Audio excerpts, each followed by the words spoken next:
Ngayon po ay unang araw at unang Biyernes, first Friday of the month of July.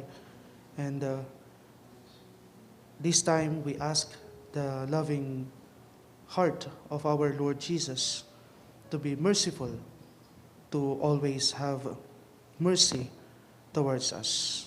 And exactly, this is what our gospel is telling us today. Sinasabi ni Jesus na siya ay naparito para sa mga makasalanan at hindi para sa mga righteous. Tila baga namimili si Jesus. Pero ang inihahayag sa atin ng ating ebanghelyo ngayon, it is a fact that none of us is righteous. We are all sinners. At si Jesus ay naparito para sa ating lahat upang maghatid ng kapatawaran, upang maghatid ng kaligtasan, upang tayo ay iahon mula sa kasalanan. Si Jesus na tumatawag sa atin, si Jesus na nagpapadama ng pagmamahal ng Diyos sa atin, si Jesus na naparito upang tayo ay akayin patungo sa Ama. Kaya mga kapatid, napakagandang pagnilayan ito na makita natin ang ating pangangailangan ng awa ng Diyos.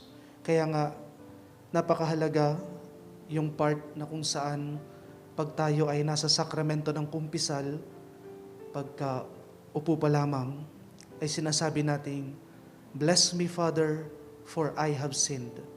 Basbasan niyo po ako, Padre, sapagkat ako'y nagkasala.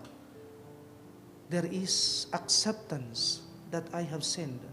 There is acceptance that I have committed sins.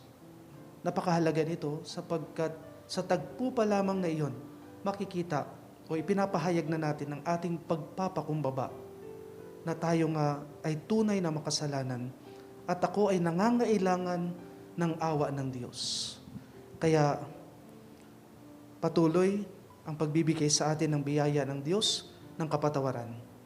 Kaya ang sakramento ng kumpisal ay regalo sa atin upang lagi tayong makalapit sa Kanya, upang lagi nating makita ang ating pangangailangan ng Kanyang awa at pagpapatawad.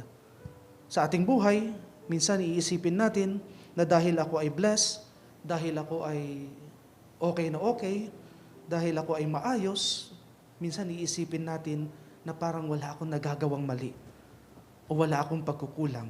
And we can be filled with pride and our attitude na ibaba ang ating kapwa, lalo na yung alam nating makasalanan at tinitingnan natin na sila ay marumi at hindi karapat-dapat.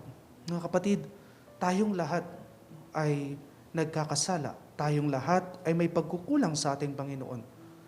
Magandang pagnilayan natin ang uri ng ating pamumuhay nang sa gayon, sa tuwing tayo ay haharap sa Kanya, tayo ay magkakaroon ng pagpapakumbaba, natanggapin ang ating pagkakasala at tayo ay magnais palagi ng Kanyang awa.